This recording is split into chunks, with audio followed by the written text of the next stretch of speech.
വട്ടമ്പലം സ്വദേശി ബഷീറിനും ഭാര്യയ്ക്കും തുണിക്കട തുടങ്ങാൻ മുദ്രാവായ്പ ശരിയാക്കി തരാമെന്ന് പറഞ്ഞാണ് മൻസൂർ 60,000 രൂപ വാങ്ങിയത്.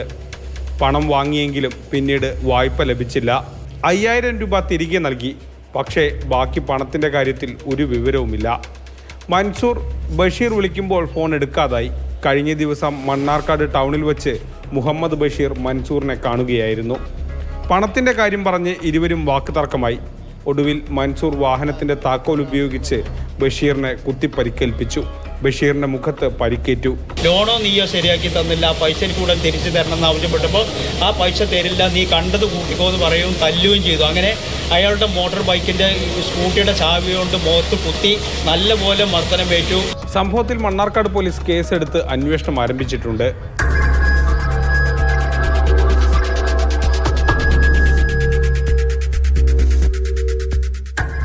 മാതൃഭൂമി ന്യൂസ്, പാലക്കാട്.